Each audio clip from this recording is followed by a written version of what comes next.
करेंगे जो आपको डायरेक्ट हेल्प करेंगे एग्जाम में। क्वेश्चन नंबर 1 देखिएगा, आपके सामने है, which of the following is not a principle of the development. एक मिनट रुकिएगा, येलो से तो आपको दिख नहीं रहा होगा यहाँ, यानी कि कौन सा एक सिद्धांत विकास का नहीं है। विकास के कई सारे सिद्धांत हैं, ये पूरा चैप्टर एक तरह से टॉपिक है सीटेट में, प्रिंसिपल्स ऑफ डेवलपमेंट, क्योंकि विकास अपने आप में एक बड़ी प्रक्रिया है, तो इसको समझने के लिए कुछ प्रिंसिपल्स, कुछ सिद्धांत बनाए गए हैं, कुछ नियम बनाए गए हैं, और इनमें से कौन सा एक नियम नहीं है। कुछ नियम हम पढ़ते हैं, अगर आपने प्रीवियसली लेट्स लर्न पे भी वीडियोस देखी हैं तो ये प्रिंसिपल्स आपको पता होंगे। इस बार थोड़ा सा ट्वीक करके क्वेश्चंस कुछ कुछ पूछे गए हैं, तो बताइए फटाफट से। बाकी सभी को गुड इवनिंग, नमस्कार, राम राम, सत श्री अकाल, अस्सलाम वालेकुम, what ever you feel connected with. First का ए कह रहे हैं 85% लोग, यानी आपकी प्रैक्टिस अच्छी चल रही है, दैट मीन्स आप तुरंत जवाब दे देते हैं, स्पेशली ये ट्राई बॉल जैसे क्वेश्चंस का। तो क्वेश्चन क्या है कि इनमें से कौन सा एक सिद्धांत नहीं है विकास का। तो development occurs along a single course, यानी विकास क्या है, एक धारणीय या एक आयामी प्रक्रिया है, यानी एंड नॉट यूनिडायमेंशनल। डेवलपमेंट क्या है, सिंगल कोर्स में होता है, एक धारणा में या एक प्रकार का होता है, और यूनिडायमेंशनल नहीं है। ये नॉट नहीं आएगा यहाँ, ये टाइपिंग मिस्टेक है, क्योंकि ये बात तो फिर सही हो जाएगी। विकास क्या है, यूनिडायमेंशनल ना होके मल्टी डायमेंशनल है, बहुआयामी है, यानी हम शारीरिक पक्ष में भी बढ़ते हैं, हम इमोशनली भी डेवलप हो रहे हैं, हम कॉग्निटिवली दिमाग से भी डेवलप हो रहे हैं, सोशल डेवलपमेंट भी हमारे अंदर है ना, इसके अलावा इमोशनल डेवलपमेंट भी है। मतलब कई प्रकार से हमारे अंदर डेवलपमेंट होता है, चाहे वो लैंग्वेज हो जो कि कॉग्निटिव का ही हिस्सा है, चाहे वो मोटर डेवलपमेंट हो जो कि फिजिकल का ही हिस्सा है, ठीक है, सोशल डेवलपमेंट का हिस्सा है मॉरल डेवलपमेंट। तो विकास मल्टी डायमेंशनल है, यूनी नहीं हो सकता। यूनी का मतलब हुआ सिंगल डायमेंशन, ऐसा थोड़ी सिर्फ शारीरिक पक्ष में ही विकास होगा, यानी आपकी सिर्फ हाइट ही बढ़ेगी, दिमाग नहीं बढ़ेगा, इमोशंस पे कंट्रोल नहीं आएगा, सामाजिक रूप से आप कैसे बिहेव कर रहे हैं वो बेटर नहीं होगा, सब कुछ बेटर होता है। तो मल्टीपल आयाम है, यानी बहुआयाम है, मल्टीपल डायमेंशंस हैं किसकी, डेवलपमेंट की। तो ये बात इन्होंने गलत कह दी, और हमें गलत ही चाहिए था, क्योंकि गलत ही पूछा है, सिद्धांत कौन सा नहीं है, तो ये तो क्लियर है। फिर भी देखते हैं बी ऑप्शन। बी ऑप्शन क्या है, development proceeds from the top down and from centre to outwards. भाई हमें सारे ऑप्शंस चेक तो करने पड़ेंगे ना, क्या पता पहले से ऑप्शन बेहतर हो, बेस्ट ऑप्शन चूज करना है हमें। Thanks ma'am for calling, Uday sir, Neha कह रहे हैं हाँ बहुत बढ़िया डिस्कशन आपका रहा होगा। ऑल्टरनेट डे उदय सर आपकी क्लास लेंगे 8 से 9 बजे तक, 9:30 बजे तक, फिर मैं 9:30 तो डेली आपके साथ मिलूंगी, मंडे टू फ्राइडे, ठीक। तो development proceeds from the top down, यानी टॉप से डाउन, बिल्कुल हेड टू टो, जिसको सेफेलोकॉर्डल कहते हैं कि बच्चे का पहले सर पे कंट्रोल, फिर गर्दन, फिर ये पार्ट, फिर नीचे पैरों पे कंट्रोल, यानी हेड टू टो, यानी सर से पैर, टॉप से डाउन, बिल्कुल ठीक है। फ्रॉम सेंटर टू आउटवर्ड, यानी केंद्र से सीमाओं की ओर, यानी पहले हार्ट डेवलप होगा, स्पाइनल कॉर्ड डेवलप होगी, फिर बाहर की ओर कंट्रोल आएगा। ये क्या है आपका, बताओ फटाफट से, प्रॉक्सिमो डिस्टल डेवलपमेंट है, ठीक, जिसको समीपस्थ दूरस्थ विकास कहते हैं। तो ये तो सही है, बट हमें सही थोड़ी चाहिए, हमें गलत चाहिए था, जो कि ए ऑप्शन है। फिर सी ऑप्शन पढ़ते हैं, development is influenced by both nature and nurture. Nature का मतलब है प्रकृति, जिसको हम हेरिडिटी कहते हैं, जिसको परिवर्तित नहीं किया जा सकता, जो कि एक स्टैटिक फैक्टर है, यानी फिक्स्ड है। भाई आपकी आंखों का रंग अगर आपको बचपन में ब्राउन मिल गया है ना, ब्राउन रंग हो गया, तो अब ऐसा थोड़ा ना है कि आप कल को ब्लू कर लोगे बिना लेंस लगाए, नेचुरली तो चेंज नहीं कर सकते ना, वो तो फिक्स है, स्टैटिक है, यानी हेरिडिटी, नेचर स्टैटिक है। नर्चर क्या है, हमारा पोषण या हमारा वातावरण, एनवायरमेंट। हेरिडिटी एंड एनवायरमेंट दोनों इंपॉर्टेंट होते हैं, ये बात हमें समझ में आती है। फिर है development occurs in socio cultural context, यानी विकास सामाजिक सांस्कृतिक परिप्रेक्ष्य में होता है। बिल्कुल सही बात है, जिस समाज और जिस संस्कृति में हम रहते हैं उसी संदर्भ के एग्जाम्पल्स हम देते हैं, उसी संदर्भ की हम बातें सीखते हैं, उसी संदर्भ में हमारा विकास होता है, बिल्कुल ठीक बात है, ठीक। तो यानी विकास हमारा समाज और संस्कृति से प्रभावित होता है, ऐसा कौन कहते हैं, वाइगॉस्की कहते हैं, ठीक। तो ए ऑप्शन ही सही है, क्योंकि बाकी तीनों बातें सही थी, पहला ऑप्शन गलत था। अब आपको सिर्फ यहां पे ये नहीं रट लेना कि आंसर सही कौन सा है, आपको ये देखना है कि एक तो गलत कौन सा है और क्यों है, दूसरा बाकी की 3 चीज आपको जानने को मिली किसके बारे में, डेवलपमेंट के बारे में, कि डेवलपमेंट की ये 3 विशेषताएं हैं कि नेचर एंड नर्चर, यानी हेरिडिटी और एनवायरमेंट दोनों से प्रभावित होता है। सेंटर टू आउटवर्ड जाता है, यानी प्रॉक्सिमो डिस्टल है। टॉप से डाउन जाता है, यानी सेफेलोकॉर्डल है। सोशियो कल्चरल कॉन्टेक्स्ट प्रभावित करता है इसको, यानी जिस समाज और संस्कृति में है, जो कि वाइगॉस्की भी कहते हैं, विकास को प्रभावित करेगा। तो ये 3 ऑप्शन के साथ आपको और 6 बातें जानने को मिली, तो वो जानना जरूरी है, क्योंकि ऐसा तो है नहीं कि कोई रटे रटाए क्वेश्चंस आने, ठीक। तो ये था ए ऑप्शन इसका सही उत्तर। आगे बढ़ेंगे क्वेश्चन नंबर 2 पर। पूछा है cephalocaudal principle is applicable in the sphere of. आप पेपर उठा के देखिएगा, शायद ही आपको कोई ऐसा पेपर मिलेगा सीटेट का या even most of the exams में जहां पे प्रिंसिपल ऑफ डेवलपमेंट या सेफेलोकॉर्डल, प्रॉक्सिमो डिस्टल, इन दोनों में से किसी एक पे क्वेश्चन देखने को मिलता है, और इसमें हमारी गलतियां भी होती हैं, जबकि ये आसान क्वेश्चंस होते हैं, ठीक। सेफेलोकॉर्डल मतलब सेफेल मतलब खोपड़ी, सर से पैर की ओर जाने वाला विकास, हेड टू टो ठीक है, पैर का अंगूठा। उदय सर की क्लास कमाल थी, बहुत बढ़िया अंकिता। चलिए, ए ऑप्शन कह रहे हैं motor development. Cephalocaudal principle is applicable in the sphere of, यानी जो शीर्षगामी सिद्धांत है, शीर्षगामी यानी शीर्ष से, सर से नीचे की तरफ, पैर की तरफ, हेड टू टो। ये है एक प्यारा सा बच्चा, है ना, और सर से पैर की ओर जाएगा विकास, यानी पहले बच्चा अपना सर संभालना सीखेगा, धीरे धीरे फिर पैरों पे कंट्रोल आएगा तो वो चलना भी सीखता है। ठीक है, हेड टू टो जाता है, सिर से पैर की ओर।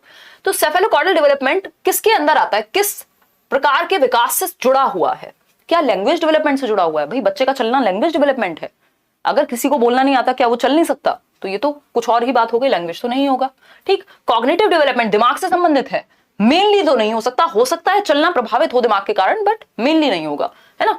फिर है मॉरल डेवलपमेंट, ये तो सोशल डेवलपमेंट से संबंधित है, क्या सही है और क्या गलत है।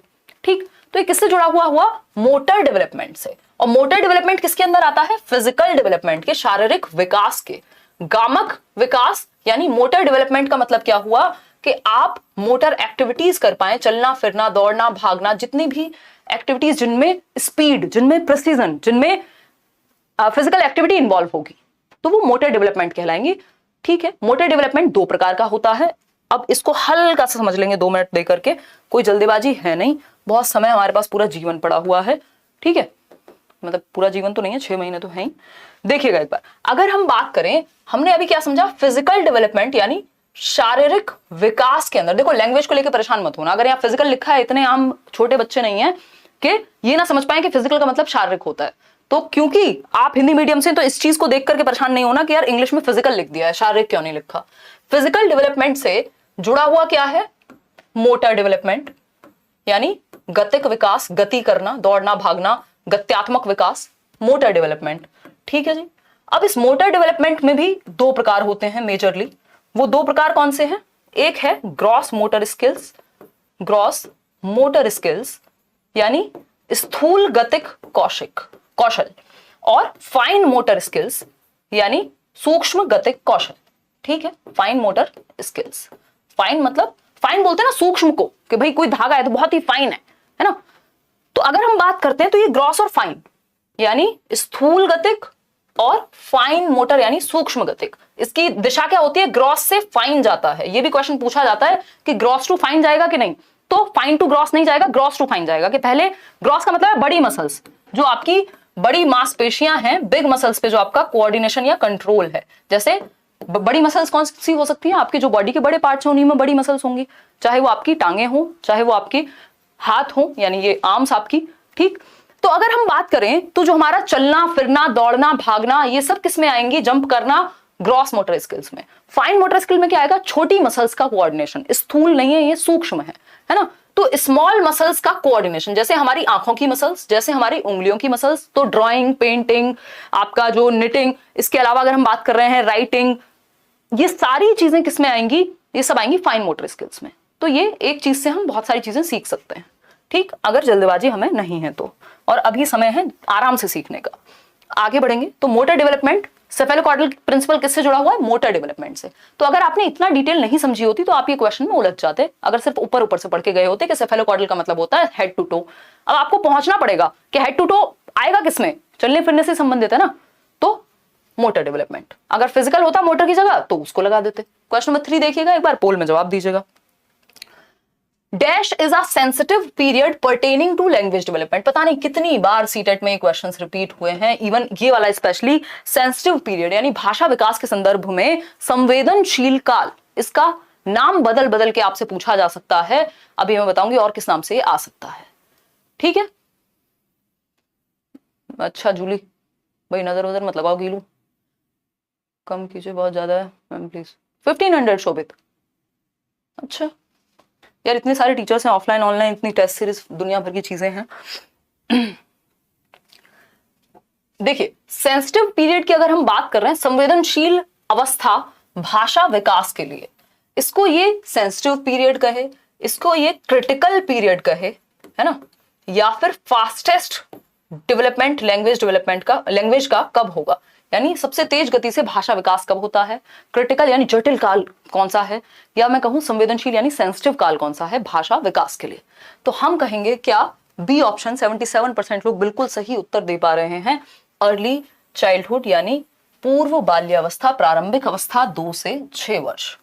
ठीक है भाई, चाइल्डहुड क्या होता है? बाल्यावस्था 2 से 12 वर्ष। इसको हम दो कैटेगरी में डिवाइड कर देते हैं। एक होता है 2 से 6 वर्ष जिसको पूर्व बाल्यावस्था यानी प्री या अर्ली चाइल्डहुड कहते हैं, और दूसरा पार्ट है 6 से 12 लेटर चाइल्डहुड। ठीक है, तो चाइल्डहुड टोटल जो है बाल्यावस्था वो है 2 से 12 वर्ष। इसको दो भागों में विभाजित किया, दो पार्ट्स में, अर्ली चाइल्डहुड 2 से 6, लेटर चाइल्डहुड 6 से 12। क्लियर है? इसी को प्याजे ने प्री ऑपरेशनल कह दिया और 6 से 12 को क्या कह दिया? 7 से 11 को क्या कहा? Concrete operational. तो चीजों को समझना है, जोड़ना है एक दूसरे से। ठीक, चलिए आगे बढ़ते हैं। ये तो सिंपल क्वेश्चन था। क्रिटिकल पीरियड लिखे, सेंसिटिव पीरियड लिखे, फास्टेस्ट लैंग्वेज डेवलपमेंट का पीरियड लिखे। आंसर क्या होगा? Early childhood. इवन सोशलाइजेशन भी बहुत तेजी से होता है इस स्टेज में। क्वेश्चन नंबर 4 है, dash occurs with in the family when children first learn their individual identity. यानी ये होता है सबसे पहले परिवार में जब व्यक्ति या बच्चा सबसे पहले अपनी इंडिविजुअल आइडेंटिटी ग्रहण करता है कि वो है कौन, ये वो जानना शुरू करता है। अब है कौन तो जीवन भर भी पता नहीं लगता कई लोगों को। Acquire language and develop initial cognitive skills, यानी भाषा को एक्वायर करना सीखता है। और initial cognitive skills, initial cognitive skills क्या है? थोड़ा बहुत सोचना, इमेजिन करना, है ना, समझना चीजों को, ये सारी चीजें आ जाएंगी आपकी। रीजन करना हल्का फुल्का, ये सब की शुरुआत होती है कॉग्निटिव स्किल्स की।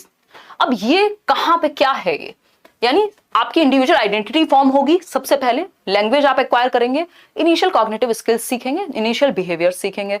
क्या है ये? प्राइमरी सोशलाइजेशन है जो परिवार में होगा 3 साल के आसपास तक, और फिर आप स्कूल जाने लगते हैं और आपके अंदर सेकेंडरी सोशलाइजेशन यानी बाहर की दुनिया से आप सेकेंडरी सोशलाइजेशन करते हैं। सबसे पहले परिवार क्या है? मिनिएचर वर्जन है, छोटा रूप है समाज का, सोसाइटी का। तो पहले आप दुनिया के नियम कायदे कानून तौर तरीके परिवार से सीखते हैं, फिर उसके बाद बाहर जाकर के सीखते हैं। तो प्राइमरी सोशलाइजेशन में हमेशा फैमिली आती है, और अगर सेकेंडरी की बात करें तो स्कूल या आसपास की चीजें। ठीक, कई बार नेबरहुड को प्राइमरी में भी डाल देगा अगर फैमिली के साथ है तो, नहीं तो स्कूल के साथ डालेगा तो सेकेंडरी होगा। ठीक, सेकेंडरी स्कूल लिखा होता तब हम सोच सकते थे यही सेम क्वेश्चन अगर स्कूल लिखा होता फैमिली की जगह तो हो जाता सेकेंडरी।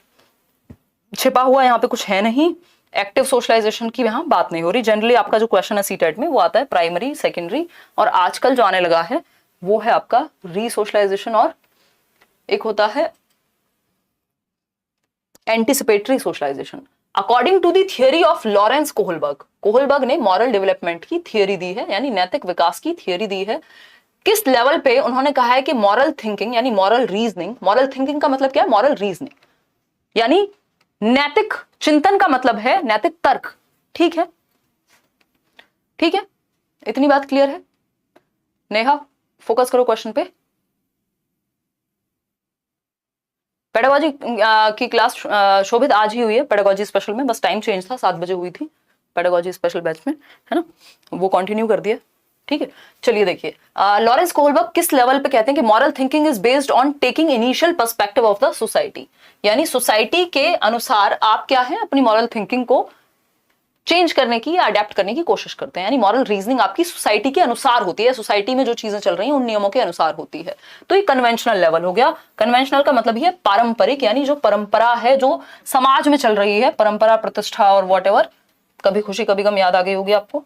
ठीक है, तो जो सोसाइटी के हिसाब से आपके डिसीजंस हैं या मॉरल थिंकिंग है वो कब होगी? कन्वेंशनल लेवल पे, पारंपरिक स्तर पे। इसीलिए पारंपरिक कह रहे हैं, इसलिए ट्रेडिशनल कह रहे हैं इसको। समझ पा रहे हो? चलें आगे, इतनी बात क्लियर है? हाँ बुलंदशहर, बिल्कुल बिल्कुल मिलेंगे यश। आगे की बात बताओ। डेली शुरू हो गई है आज से, राधे कृष्ण जी। जो पेडागोजी स्पेशल क्लास है आज वाली देख लीजिएगा, अच्छा टॉपिक था। पारंपरिक चरण यानी कन्वेंशनल लेवल, 3 लेवल दिए हैं कोहलबर्ग ने, प्री कन्वेंशनल, कन्वेंशनल और पोस्ट कन्वेंशनल, है ना। यहाँ पे बच्चे को की कोई एक्सटर्नल मॉरलिटी, मतलब उसको पता ही नहीं होता दुनिया में क्या चल रहा है, उसकी अपनी कोई मॉरलिटी होती नहीं है। कन्वेंशनल में वो सोसाइटी से एक्वायर करता है, पोस्ट में वो खुद से बनाने की कोशिश करता है। ठीक, लेट कन्वेंशनल जैसा कुछ नहीं होता। आगे बढ़ेंगे क्वेश्चन नंबर 6 पे। इनकी 2 स्टेजेस भी हैं, यानी 3 लेवल दिए हैं और 6 स्टेजेस दिए हैं कोहलबर्ग ने। क्वेश्चन नंबर 6 है, फ्रॉम अ पिजेशियन पर्सपेक्टिव, यानी प्याजे के परिप्रेक्ष्य से, the process of taking new information, यानी नई इंफॉर्मेशन को टेक इन करना, यानी ग्रहण करना, यानी नई इंफॉर्मेशन को, नई सूचना को ग्रहण करने की प्रक्रिया, into the existing body of knowledge. Body of knowledge का मतलब क्या है? एग्जिस्टिंग स्कीम, यानी आपका स्कीमा, जो एग्जिस्टिंग नॉलेज है आपकी उसको हम स्कीमा कह रहे हैं। अपने स्कीमा में आपने क्या किया? नई इंफॉर्मेशन को ऐड किया। दैट मीन्स एसिमिलेट किया। एकोमोडेट क्यों करेंगे, चेंज करना होता तब तो एकोमोडेट लिखते ना। सिंपल है, पियाजे के सैद्धांतिक दृष्टिकोण से नई सूचनाओं को अपने मौजूदा ज्ञान में, जो ज्ञान पहले से है उसी में ऐड कर लिया। एसिमिलेट करना, जब तक एडजस्ट, अडेप्ट, मैनिपुलेट ये सब ना लिखा हो तब तक एकोमोडेशन के चांसेस कम होते हैं। चेंज ये सब ना लिखा हो, ठीक है। हालांकि चेंज दोनों में होगा, एसिमिलेशन में भी एकोमोडेशन में भी, चाहे आप नया ऐड करें चाहे आप चेंज करें, परिवर्तन तो होगा ही। तो एसिमिलेशन यहां पे राइट आंसर है, क्योंकि आपने पुराने स्कीमा में अपने दिमाग में जो भी चीजें सेट थी उन्हीं में कुछ और ऐड कर लिया, यानी एसिमिलेट कर लिया न्यू। क्वेश्चन नंबर 7 देखिएगा। मीना की बात चल रही है, वो छोटी सी मीना आती थी ना, सब पढ़े सब बड़े में। Meena has begun to use words and started understanding that words represent objects। यानी जो मीना है उसने शब्दों का इस्तेमाल करना शुरू किया है अभी, और उसको एक अंडरस्टैंडिंग आई है words represent objects, कि ए से एप्पल हो सकता है, ये अंडरस्टैंडिंग उसमें आई है कि जो वर्ड्स हैं वो ऑब्जेक्ट्स को रिप्रेजेंट कर सकते हैं, है ना। जैसे यहां पे पेन लिखा जाए तो इस पेन की जो रिप्रेजेंटेशन है वो ऐसी हो सकती है, पता नहीं, ये मैंने रॉकेट बना दिया शायद, देखिएगा एक बार। अगर हम बात करते हैं, ठीक है, यानी रिप्रेजेंट करने लग गए हैं ऑब्जेक्ट्स को, यानी सिंबॉलिक थॉट आ गया है। She is also beginning to reason logically, ये वर्ड ध्यान से पढ़िएगा, कल भी हमने डिस्कस किया था, एमर्जेस यूज हुआ था इसकी जगह पे। इस बार इन्होंने इस क्वेश्चन को बहुत घुमा के पूछा है ना। क्वेश्चन क्या है, she is also beginning to reason logically though she can not perform conservation. बच्चे में अभी संरक्षण नहीं आया। संरक्षण क्या है कि शेप और साइज के चेंज होने से क्वांटिटी सेम रहती है, क्वांटिटी परिवर्तित नहीं होती। यानी 200 ml पानी चाहे आप इस ग्लास में डालो, इस बॉटल में डालो, किसी पतीले में डाल दो, बाल्टी में डालो, सेम ही रहेगा, 200 ml ही रहेगा। इसकी शेप और साइज से क्वांटिटी में परिवर्तन नहीं होगा। ये क्या होता है, ये होता है कंजर्वेशन, संरक्षण जिसको हम कहते हैं। तो संरक्षण अभी आया नहीं है बच्ची में, दैट मीन्स संरक्षण नहीं आया तो कॉन्क्रीट ऑपरेशनल से पीछे की एज है ना। अकॉर्डिंग टू जीन पियाजे which stage of cognitive development is Meena in, Meena किस अवस्था में है। देखो यहां पे कंफ्यूजन हुई होगी, ये तो आप समझ गए होंगे कि सिंबॉलिक थॉट, यानी जब सिंबल्स, लैंग्वेज क्या है, सिंबल्स हैं, सिंबल्स अरेंज हैं प्रॉपर। अगर हम बात करें लैंग्वेज की तो यानी सिंबॉलिक थॉट आ गया कि लैंग्वेज से वो ऑब्जेक्ट्स को रिप्रेजेंट करना सीख गई है। दूसरा पॉइंट इसमें है जो कि कंफ्यूजिंग है कि she is also beginning to reason logically, यानी अब तर्क करने लगी है। बिगिनिंग इंग्लिश में याद रखिएगा, नहीं तो हिंदी में कंफ्यूज हो जाएंगे, क्योंकि हिंदी में उन्होंने लिखा है अब तर्क करने लगी है, इसका मतलब तर्क तो आ ही गया फिर। बट बिगिनिंग टू रीजन का मतलब है अभी तर्क शुरू हुआ है या आना शुरू हुआ है ना। एमर्जेस, कल यहां पे लिखा हुआ था कि लॉजिकल थॉट एमर्जेस, यानी उभरना शुरू हुआ है, आ नहीं गया पूरी तरह से, उभरना शुरू हुआ है। ऐसा थोड़ी है कि एक दिन 7 साल का हुआ बच्चा अचानक से लॉजिक प्रकट हो गया, वो पहले ही थोड़ा बहुत तो शुरू हो गया होगा ना उभरना, तो एमर्ज होना शुरू हो गया। दैट मीन्स अभी कहानी ये नहीं हुई है कि लॉजिकल थिंकिंग आ चुकी है, ठीक है ना। तो प्री ऑपरेशनल स्टेज है इसका सही उत्तर, कॉन्क्रीट नहीं होगा। नहीं तो ज्यादातर लोग जल्दबाजी में जैसे ही लॉजिक देखते हैं घबरा करके या खुश होकर के आंसर कॉन्क्रीट ऑपरेशनल लगा देते हैं। तो बात यह कि बिगिनिंग टू क्या रीजन या फिर एमर्ज हुआ है अभी लॉजिक, ठीक है ना। और अगर सिंबॉलिक थॉट लिखा हुआ है तो सिंपली समझ जाओ कि मोस्ट चांसेस जो है 99% वो है कि प्री ऑपरेशनल स्टेज होगा, ठीक है। तो 2 से 7 वर्ष पूर्व संक्रियात्मक अवस्था। पियाजे की 4 अवस्थाएं हैं। क्वेश्चन नंबर 8 देखिएगा।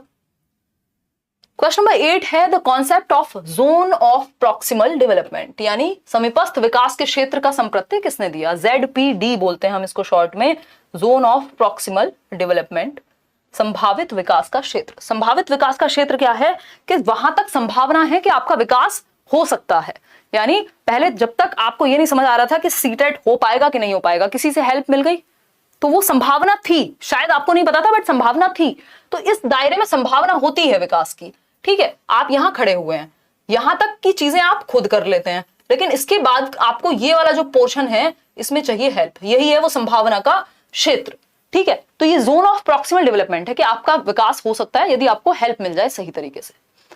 इसकी बात लेव वाइगोस्की करते हैं। अगर यहां स्कैफोल्डिंग लिखा होता और पूछा होता किसने दिया था तो जेरोम ब्रूनर आ जाता, लेकिन scaffolding most of the case में आज तक, क्योंकि क्वेश्चन इस तरह से पूछा नहीं है कि स्कैफोल्डिंग किसने दिया था, स्कैफोल्डिंग प्रयोग करने की बात आ रही है तो वाइगोस्की आंसर होगा, दिया किसने था तो Jerome Bruner. But generally most of the cases में मुझे लगता है स्कैफोल्डिंग से आपका काम वाइगोस्की से ही चल जाएगा, स्पेशली सीटेट में आपसे पंगे नहीं लेने चाहिए उनको, ठीक। चलिए ZPD और मोर नॉलेजेबल अदर की भी बात करता तब भी आंसर, क्योंकि ZPD में ही मोर नॉलेजेबल अदर होता है। स्कैफोल्डिंग क्या है, टेम्परेरी हेल्प, है ना, टेम्परेरी हेल्प, ये सब छोटे छोटे कॉन्सेप्ट हैं जो वाइगोस्की के बारे में आपको याद रखने हैं। बेसिकली वाइगोस्की के बारे में जस्ट आपको 6 चीजें याद रखनी है। वो क्या है? एक है ZPD, zone of proximal development, वो दायरा जहां पे संभावना है विकास की। इस दायरे में एक व्यक्ति होगा, मोर नॉलेजेबल अदर, जो आपसे ज्यादा जानता होगा, आपको मदद करेगा। तीसरी एक चीज है स्कैफोल्डिंग, यानी मचान या ढांचा या फिर टेम्परेरी हेल्प। ये 3 पॉइंट्स हुए। 3 और पॉइंट हैं जिसको हम SCL बोलते हैं। सोसाइटी यानी समाज की बात करते हैं वो सीखने के लिए, कल्चर की बात करते हैं यानी संस्कृति की बात करते हैं, और लैंग्वेज यानी भाषा को एक यंत्र के रूप में देखते हैं। तो ये 6 चीजें हैं जो आपको वाइगोस्की के साथ याद रखनी है। 99% आपका आंसर गलत नहीं होगा अगर ये सिर्फ 6 चीजें पता हैं। वैसे तो और भी चीजें हैं, रेसिप्रोकल टीचिंग है, असिस्टिव लर्निंग है, बट कोऑपरेशन कोलैबोरेटिव लर्निंग है, पीयर ट्यूटरिंग है, बट ये 6 चीजें आपके आंसर को गलत नहीं कराएंगी अगर आपको थोड़ी सी समझ है तो। ठीक, चलिए खैर, रॉबर्ट एम गेने की लर्निंग की हायरार्की है, डेविड ऑजुबेल मीनिंगफुल लर्निंग दिया है जो कि आपका सीटेट में पूछा नहीं जाता। आगे बढ़ते हैं क्वेश्चन नंबर 9 पे। देखिएगा क्वेश्चन नंबर 9 क्या कहता है। Which statement correctly lays out the fundamental principle of Lev Vygotsky, यानी एक फंडामेंटल प्रिंसिपल होता है ना, यानी कि एक मूल सिद्धांत, यानी वो व्यक्ति मुख्य रूप से किस चीज में विश्वास रखेगा, है ना। तो ये जो मूल सिद्धांत है वाइगोस्की का वो क्या है? तो हमें पता है समाज, संस्कृति, भाषा, स्पेशली सोसाइटी और कल्चर की वो बहुत बात करते हैं। ठीक है, ठीक है, धन्यवाद शोभित। चलिए देखिए क्वेश्चन पे फोकस कीजिए, फटाफट से जवाब दीजिए। और 91% लोग बी ऑप्शन कह रहे हैं। चलिए ठीक है,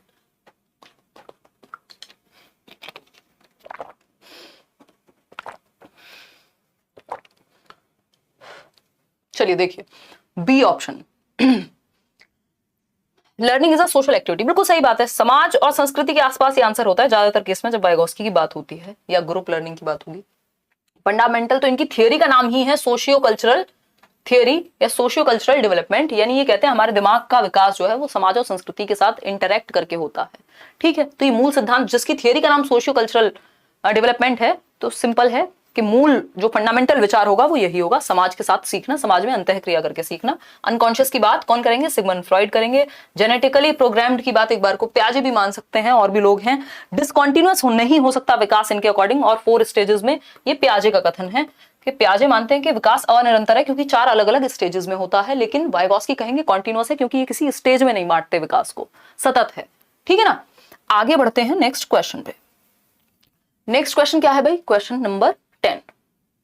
देखिएगा एक बार, क्वेश्चन नंबर 10 की जब हम बात करते हैं तो an example of pedagogical strategy that would promote meaningful learning, यानी मीनिंगफुल लर्निंग को प्रमोट करने वाली एक स्ट्रेटजी, एक मेथड, एक टीचिंग स्टाइल बता दीजिए। मीनिंगफुल लर्निंग मतलब जहां बच्चे के लिए वो जीवन से जुड़ जाए, जो उसके लिए मीनिंगफुल हो, जो उसकी लाइफ से जुड़े, जिसको वो भूले ना आसानी से। मॉक टेस्ट ऐप पे मोस्ट प्रोबेबली आपको कल मिल जाएंगे, और कई सारे मॉक टेस्ट फिर आपको मिल जाएंगे। देखिएगा, यानी किस, मैं बीच में बिजी हो गई थी तो टीम को कंटेंट पहुंच नहीं पाया। An example of pedagogical strategy बताइए जिसमें मीनिंगफुल लर्निंग हो। रेगुलर इंडिविजुअल कंपटीशन से कोई मीनिंगफुल लर्निंग नहीं होगी, बच्चा सिर्फ खुद को दूसरे से आगे ले जाने के लिए सीखेगा। ये एग्जांपल कैसे हो जाएगा? आपने ए ऑप्शन क्या सोच के दिया है? Use of verbal punishment. अच्छा, पनिशमेंट देके, ये तो और खतरनाक है। ये वर्ड्स तो आप देखते ही समझ जाया करो ना कि गड़बड़ है। ठीक, यूनिफॉर्म रिजिडली स्ट्रक्चर्ड, ये रिजिड भी प्रॉब्लम है, फ्लेक्सिबल होना चाहिए करिकुलम को, रिजिड और स्ट्रक्चर्ड नहीं। Focusing on assessment for learning rather than only assessment of learning. एकमात्र सही उत्तर है डी ऑप्शन, केवल अधिगम का मूल्यांकन के स्थान पर अधिगम के लिए मूल्यांकन पर भी बल देना। दैट मीन्स कि सिर्फ जो असेसमेंट ऑफ लर्निंग क्या है कि मार्क्स कितने आए, है ना, तो सिर्फ इसी पे नहीं, असेसमेंट फॉर लर्निंग पे भी। ठीक है, सिर्फ इस पे नहीं कि कितने % आए, जो कि ऑफ लर्निंग में होता है। फॉर लर्निंग है कि कैसे सीख रहे हो, सीखते सीखते आपको ड्यूरिंग द टाइम भी असेस कर रहे हैं, आकलन कर रहे हैं कि सीखते कैसे हो। तो D option is the right answer. आगे बढ़ेंगे तो मीनिंगफुल लर्निंग तब होगी जब आप वो सीखता कैसे उस पर भी फोकस करेंगे, उसका भी आकलन करेंगे, और जहां परिवर्तन की जरूरत है वहां परिवर्तन भी होने देंगे। क्वेश्चन नंबर 11 है, which one of the following developmental theory advocates that cognitive development यानी संज्ञानात्मक विकास प्रोसीड्स सिंबॉलिक लैंग्वेज डेवलपमेंट, यानी पहले आता है किससे? भाषा के विकास से। याद आया कोई व्यक्ति? अगर प्याजे, वाइगोस्की, कभी आपने थियरी देखी है और लाइक शेयर करना याद रहा है तो आपको जवाब मिल जाएगा, है ना। देखिए, निम्नलिखित में से कौन सा विकास का सिद्धांत इस बात का समर्थन करता है कि बच्चे में संज्ञानात्मक विकास सांकेतिक भाषा विकास का पूर्वगामी है, यानी भाषा विकास से पहले संज्ञानात्मक विकास आएगा, यानी आपका संज्ञान का विकास, आपकी कॉग्निटिव स्किल्स, आपकी मानसिक क्षमताओं का विकास यदि हो चुका है तो भाषा विकास बाद में आ जाएगा, कोई दिक्कत नहीं। इसका सिंपल मतलब ये है कि पहले थॉट आता है, बाद में लैंग्वेज आती है। यानी जब बच्चा ये बोल नहीं पा रहा कि ये पेन है, तब भी उसके दिमाग में इसको लेके कोई विचार होगा कि ये पेन है, ठीक है। तो हम क्या कह सकते हैं, ये पियाजे का कथन है, सिंपल। पियाजे कहते हैं thought not only proceeds language but also determines it, यानी विचार सिर्फ भाषा को, भाषा से पहले नहीं आता बल्कि इसको निर्धारित भी करता है। यानी पहले आप जब बोलते हैं तो उससे पहले आप दिमाग में सोचते हैं। ये चीज इतनी तेजी से हो रही होती है कि आपको पता नहीं होता, है ना। तो ये पियाजे का थॉट है, ठीक है। वाइगोस्की की जब हम बात करें तो वाइगोस्की का कहना यह है कि भाई भाषा एक टूल है कॉग्निटिव डेवलपमेंट का, और पियाजे कह रहे हैं कॉग्निटिव डेवलपमेंट से लैंग्वेज आ रही है। समझ पा रहे हो, दो ऑपोजिट बात है। एरिक्सन का इस बात पे कोई कहना नहीं है, बेंड्यूरा भी सच कोई बात नहीं कर रहे। आगे बढ़ेंगे क्वेश्चन नंबर 12 पे। ये सब चीजें तब समझ आएंगे, थोड़ा थियरी ठीक से समझ लोगे। क्वेश्चन नंबर 12 देखिए, वैसे मैं कोशिश कर रही हूँ कि आसान भाषा में समझ में आ सके। Which of the following is not an effective practice adopted by a teacher in the classroom to address gender stereotypes? भाई कुछ रूढ़िवादिता, कुछ रूढ़ियां हैं समाज में, रूढ़िबद्ध हैं कुछ चीजें, यानी स्टीरियोटिपिकल हैं, है ना, कि लड़के जो है मैथ्स में अच्छे होंगे, लड़कियां जो है वो म्यूजिक में अच्छी होंगी या डांस में अच्छी होंगी। ये क्या हुआ, स्टीरियोटाइप हुआ।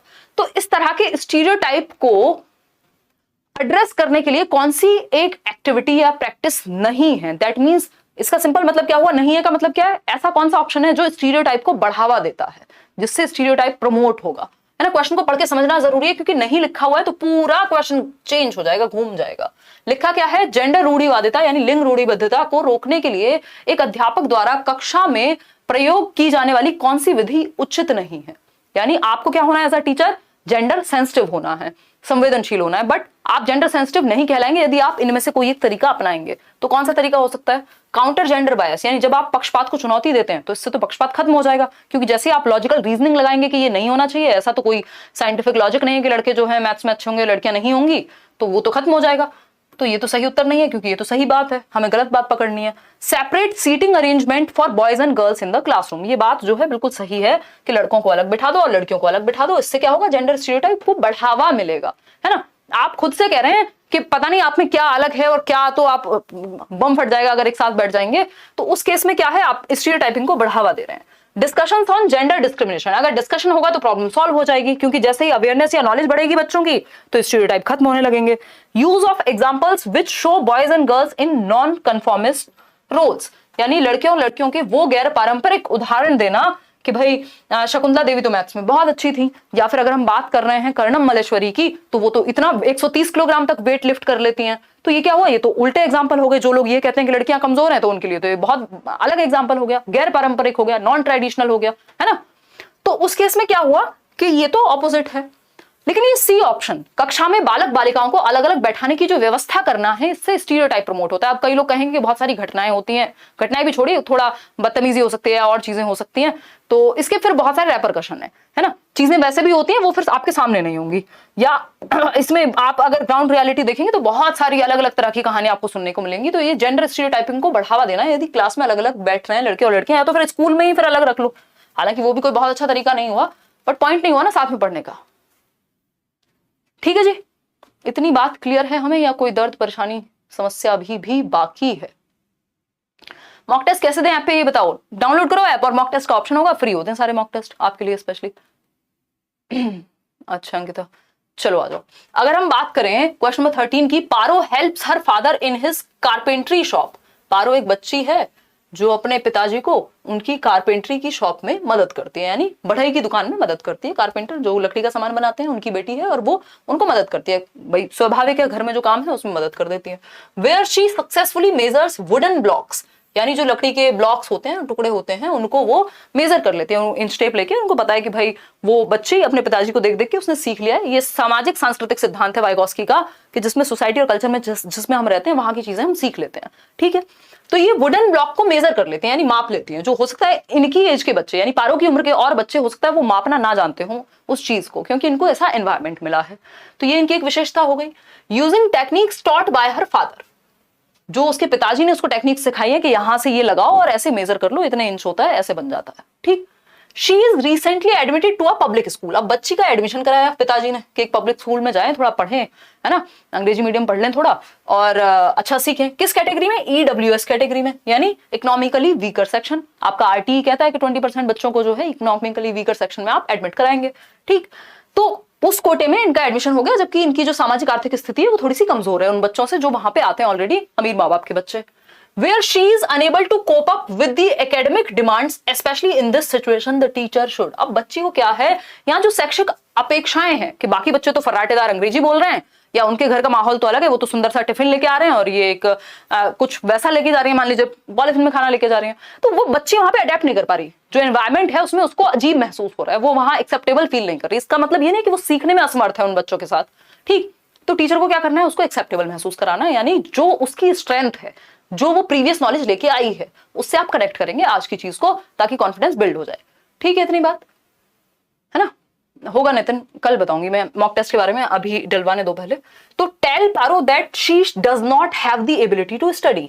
ऐसा कौन सा बच्चा है जिसके अंदर सीखने की क्षमता नहीं होती? ये बात तो हम पहले से मान के चलते हैं कि बच्चा क्यूरियस यानी जिज्ञासु होता है, वो क्रिएटिव यानी कुछ नया करने की क्षमता रखता है, और एबिलिटी टू लर्न यानी सीखने की क्षमता है उसमें। ठीक, तो ये तो बच्चे में कमी नहीं निकालनी होती। सबसे पहला फंडा तो ये है कि बच्चे में कमी नहीं निकालनी होती, हमें अपने मेथड में कमी ढूंढनी है या इंप्रूवमेंट करना है। बी ऑप्शन है give test and encourage repeated drill and practice, यानी बार बार परीक्षा दो और ड्रिल प्रैक्टिस रिपीटेडली कराते रहो, जिससे रट्टाफिकेशन प्रमोट होगी। इससे कोई डर तो निकल नहीं जाएगा बच्चे का, रोट लर्निंग हो जाएगी, तो ये भी नेगेटिव है। Contextualize the curriculum and study material for Paro, यानी जो पाठ्यचर्या है, जो करिकुलम है और जो स्टडी मटेरियल है, उसको संदर्भित कर दो पारो के लिए, यानी उसके संदर्भ से, जिस बैकग्राउंड से वो आती है उसको उससे जोड़ दो। बिल्कुल सही बात है, बच्चे की लाइफ से कनेक्ट कर दिया, एनसीएफ भी यही कहता है। ठीक, for Paro integrating her mathematical experiences gained outside the school. जो मैथमेटिकल एक्सपीरियंसेस उसने स्कूल के बाहर लिए हैं, अब उसने बेशक अपने पिताजी के साथ वो अपनी कारपेंटरी की शॉप पे मेजर करना सीखा है, लेकिन वो भी तो गणित का एक कॉन्सेप्ट है ना, मेजरमेंट, तो उसको आपने जोड़ दिया किससे, जो उसके लाइफ एक्सपीरियंसेस हैं, तो इजी बन गई लर्निंग। ठीक, ask Paro to keep her knowledge gained at home separate from knowledge gained in school. देखो ये तो उल्टी बात हो गई। एनसीएफ क्या कहता है, बच्चा जो घर पे सीख के आया है या जो घर पे जैसा माहौल है, हम वैसा उसको स्कूल में उतना ही कंफर्टेबल फील करा पाए, और जो वो गैप है उसको कम कर पाए, कनेक्ट कर पाए स्कूल की नॉलेज को बाहर की नॉलेज से। ठीक है, तो ये तो ऑपोजिट बात हो गई। तो सी ऑप्शन सही है कि बच्चा जिस संदर्भ से, जिस समाज से, जिस परिप्रेक्ष्य से आ रहा है, जिस संस्कृति से आ रहा हो, उसी तरह के उदाहरण देने, उसको कनेक्टेड फील कराना है, फिर वो धीरे धीरे कोप अप कर जाएगा उस माहौल में। ठीक है, तो C option is the right answer. आगे बढ़ेंगे क्वेश्चन नंबर 14। आज हम करने वाले हैं कुछ 20 क्वेश्चंस। 14th क्वेश्चन है सेंसिटिविटी टू द साउंड्स, यानी ध्वनियों के प्रति संवेदनशीलता, रिदम्स यानी लय के प्रति संवेदनशीलता, एंड मीनिंग ऑफ वर्ड्स यानी शब्दों के अर्थ के प्रति संवेदनशीलता। Characterise which type of intelligence, यानी बुद्धि के किस प्रकार को, किस विशेषता को दर्शाती है। व्यक्ति हैं हावर्ड गार्डनर, मल्टीपल इंटेलिजेंस यानी बहुबुद्धि का सिद्धांत इनकी थियोरी है। बुक का नाम है फ्रेम्स ऑफ माइंड, 1983 में आई थी।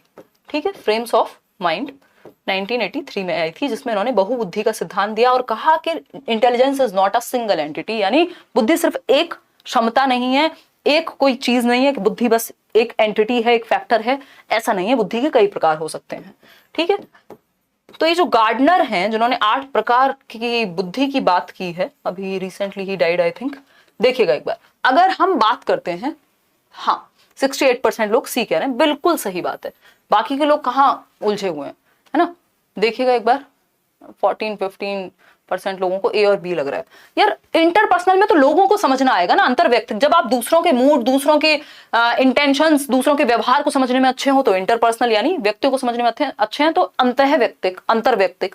अंतराव्यक्तिक जब आप सेल्फ, खुद के ही व्यवहार, खुद के ही मूड को समझने में अच्छे हो। यहाँ तो लैंग्वेज की बात ही नहीं होती। जहां पे लय, ध्वनि, शब्द और शब्दों की मीनिंग की बात हो रही है, दैट मींस लैंग्वेज की बात हो रही है। अगर यहाँ म्यूजिकल इंटेलिजेंस लिखा होता तो थोड़ा बहुत कंफ्यूजन आपका समझ में आता था मुझे कि भाई म्यूजिकल इंटेलिजेंस की बात हो रही है और यहाँ पे लय और ताल की भी बात हो रही है। ठीक है, धन्यवाद स्टैंड अप क्लासेस। चलिए अगर हम बात करें तो ये भाषिक बुद्धि है। क्या है? भाषा को समझना है, क्योंकि ध्वनि, भाई कौन सी साउंड कैसे प्रोनाउंस करेंगे आप, ये भी तो आपकी लिंग्विस्टिक इंटेलिजेंस में आएगा ना। आप कितने सेंसिटिव हैं साउंड को लेके, रिदम को लेके, मीनिंग ऑफ वर्ड्स को लेके। अगर ये सब यहाँ मीनिंग ऑफ वर्ड्स, रिदम्स नहीं लिखा होता तो हो सकता है वर्ड्स ना लिखा होता तो ये म्यूजिक की तरफ भी जा सकता था। तो C option is the right answer. Special होता है जब आप स्थानिक बुद्धि, आप दिशाओं का ज्ञान रखते हो, आप आर्किटेक्ट बन सकते हैं उस केस में, आप कार्टोग्राफर जो नक्शा बनाते हैं वो बन सकते हैं। इसके अलावा अगर हम बात कर रहे हैं तो आप मूर्तिकार बन सकते हैं, है ना, स्पेशल इंटेलिजेंस में। क्वेश्चन नंबर 15 देखते हैं। क्वेश्चन नंबर 15 पढ़िएगा। In a socio constructivist classroom which methods of assessment would be preferred, यानी सामाजिक सांस्कृतिक परिप्रेक्ष्य की कक्षा में कौन से मेथड्स को प्रेफर किया जाएगा, यानी जहां सामाजिक सांस्कृतिक तरीके से सिखाने की बात होगी, यानी वाइगॉस्की की बात होगी। समाज और संस्कृति मतलब ग्रुप में सीखना, बच्चों का एक साथ सीखना, सिंपल बात है। समाज कब बनेगा, जब ग्रुप में सीख रहे होंगे बच्चे, एक दूसरे से सीख रहे होंगे। तो कोलैबोरेटिव प्रोजेक्ट, कोऑपरेटिव प्रोजेक्ट, ये सब अच्छी बात है। सहयोगी प्रायोजित कार्य, यानी जहां बच्चे ग्रुप में सीख रहे हैं वही होगा, क्योंकि सोसाइटी और कल्चर की बात हो रही है। ठीक, ऑब्जेक्टिव टेस्ट में तो कहां ग्रुप बन रहे हैं, स्टैंडर्डाइज्ड टेस्ट में भी कोई ग्रुपिंग नहीं हो रही, कोई बच्चे एक दूसरे का सहयोग करके नहीं सीख रहे। Test based on mere recall, बस रटना, जो आपने रट्टा लगाया था उसका यूज हो जाए, कोई पॉइंट नहीं है। जहां सब एक्टिविटी करके सीख रहे हो वो भी ग्रुप में, वो आंसर होगा सोसाइटी और कल्चरल एस्पेक्ट का। तो ए ऑप्शन कोलैबोरेटिव, यानी सब एक साथ आकर के सीख रहे हैं। क्वेश्चन नंबर 16 देखिएगा। आज का सेशन थोड़ा सा लेंदी है, बड़े क्वेश्चन हैं, एक्सप्लेनेशन के मूड में मैं हूं। The continuous aspect in continuous and comprehensive evaluation implies, यानी सतत एवं व्यापक मूल्यांकन, जिसको हम सीसीई कहते हैं, सीबीएसई ने लागू किया था 2009 में, if I am not wrong. ठीक है, यानी एक तो जो मूल्यांकन है, जो आकलन है, वो सतत होना चाहिए, दैट मीन्स कॉन्टिन्यूटी में होना चाहिए। साल भर में एक बार मत लो पेपर, अलग अलग समय पे उनको मौका दो, कहां गलती है उसको समझने का और सुधारने का। तो यानी कॉन्टिन्यूअस हो एक तो असेसमेंट। दूसरा कॉम्प्रिहेंसिव हो, यानी सिर्फ पेन पेपर पे नहीं, वो म्यूजिक में अच्छा है कि नहीं, स्पोर्ट्स में अच्छा है कि नहीं, कोई और विशेषता है कि नहीं, यानी स्कोलेस्टिक प्लस को स्कोलेस्टिक पक्ष, शैक्षिक और सह शैक्षिक पक्ष, होलिस्टिक डेवलपमेंट के आधार पर सर्वांगीण विकास हो रहा है कि नहीं, इन चीजों पर ध्यान रखेंगे हम।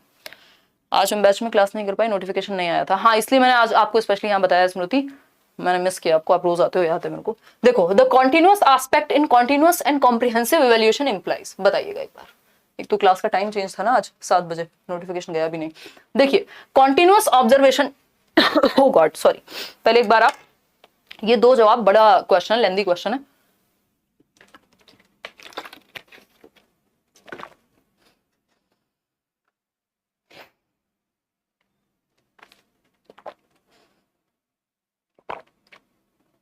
सत्य प्रकाश, विनोद को छोड़ दो, अब विनोद पुराने हो गए, अब हम नया जोक लेके आएंगे। जब नया मीम आएगा तो नया जोक लाएंगे, है ना।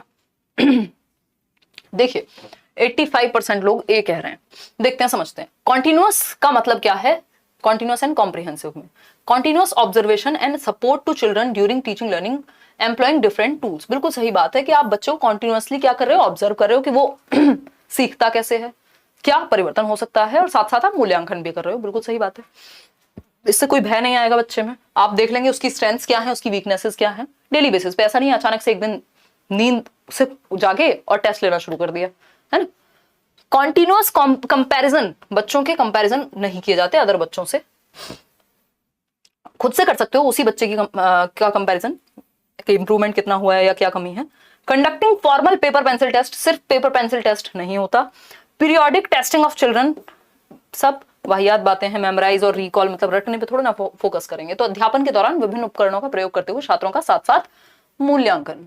ठीक है, बात आगे बढ़ जाए। ये तो हुई एक बात। चलिए क्वेश्चन नंबर 17 देखिए, 3 क्वेश्चन और हैं इसके बाद।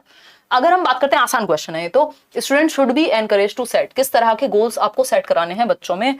तो ये जो गोल्स होने चाहिए, ना तो ये परफॉर्मेंस ओरिएंटेड होने चाहिए, ना ये फेलियर अवॉइडेंस वाले होने चाहिए, और ये क्या होने चाहिए, मास्टरी ओरिएंटेड होने चाहिए। तो ये सब तो अपने आप ही हट जाता है कि बच्चा क्या है, प्रवीणता अभिमुखी लक्ष्य रखे, यानी उसको मास्टरी गेन करनी है, किसी चीज में पारंगत होना है, इस चीज के लिए वो सीखने पे उसका फोकस हो कि उसको वो सब्जेक्ट अच्छे से आता है। परफॉर्मेंस ओरिएंटेड कब होगा, जब उसका ध्यान है सिर्फ फर्स्ट आने पे, तो फर्स्ट अपने आप आ जाएगा। आपका फोकस होना चाहिए मास्टरी ओरिएंटेड गोल सेट करने पे एज अ टीचर, या बच्चे को हेल्प करने में। परफॉर्मेंस या फेलियर अवॉइडेंस वाले नहीं कि किसी तरह से पास हो जाए या फिर फर्स्ट आ जाए। सबसे बेटर है मास्टरी ओरिएंटेड, यानी उनका फोकस इस बात पे हो कि मुझे सब कुछ आता हो।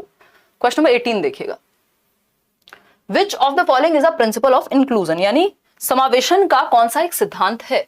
इंक्लूजन का सिद्धांत पूछा है हमसे। इंक्लूजन मतलब एजुकेशन फॉर ऑल, हर तरह का बच्चा क्लास में पढ़ सके, चाहे किसी को देखने में समस्या हो, चाहे कोई गिफ्टेड हो, चाहे कोई स्लो लर्नर हो, चाहे कोई बैकवर्ड लर्नर हो, है ना। एजुकेशन फॉर ऑल, सभी के लिए एक छत के नीचे रेगुलर स्कूल में शिक्षा भेदभाव नहीं होगा, स्टैंडर्डाइज्ड इंस्ट्रक्शन नहीं चलेगा। स्टैंडर्डाइज का मतलब होता है सभी के लिए एक जैसा।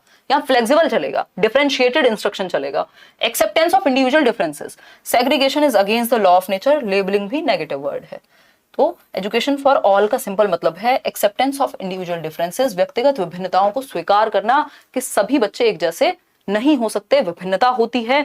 तो किसी को देखने में भी समस्या है, वो भी विभिन्न है ना, वो कम और ज्यादा नहीं हम उसको कह रहे हैं, हम कह रहे हैं वो डिफरेंट है, ठीक है।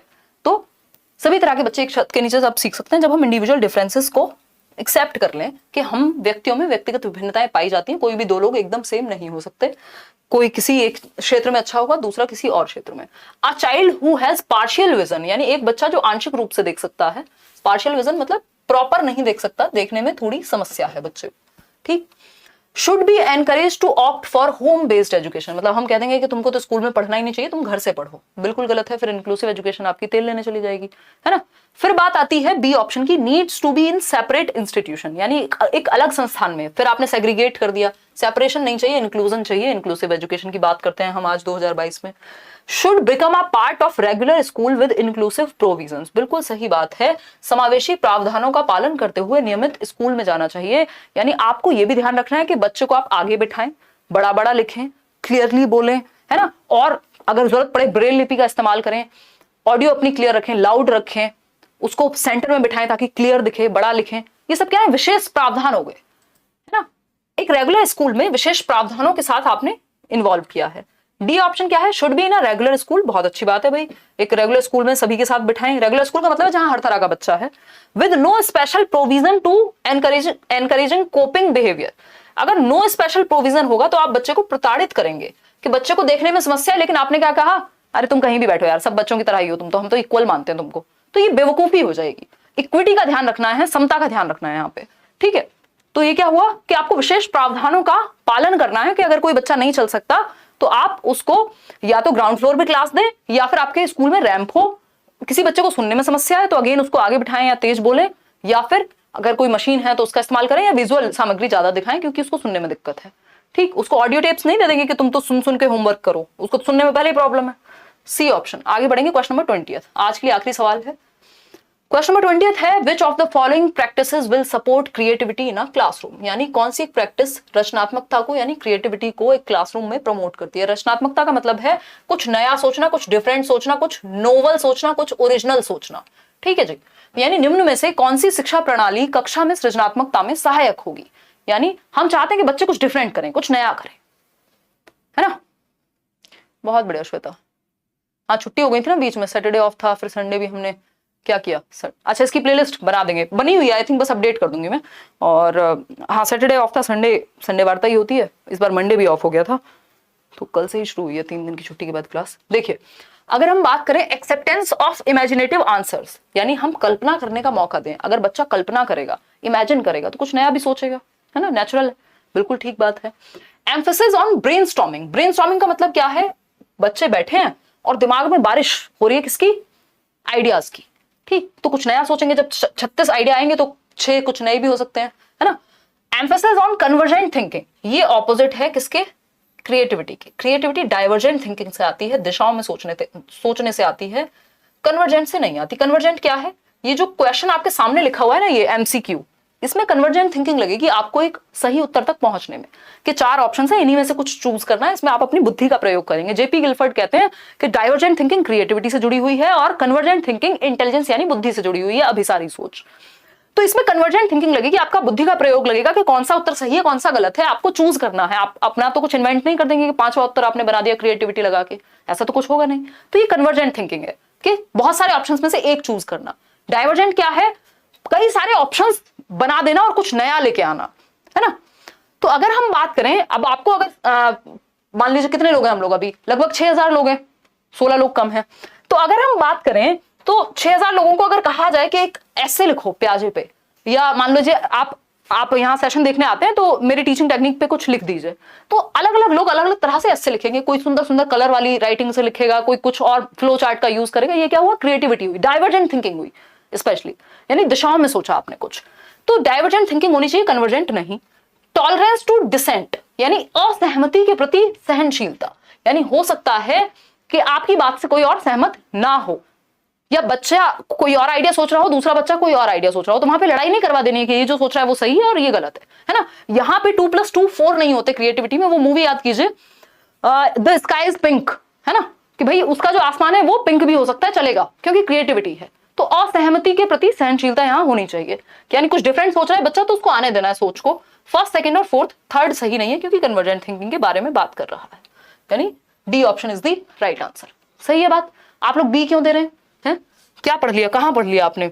ये थर्ड कहां से सही है भाई? इसको देखो, इसको हटा देती हूं मैं। कन्वर्जेंट थिंकिंग लिखा है, क्रिएटिविटी से कन्वर्जेंट थिंकिंग का दूर दूर तक कोई नाता नहीं है, जस्ट ऑपोजिट है। यहाँ डाइवर्जेंट लिखा होता तब तो थर्ड सही होता ना।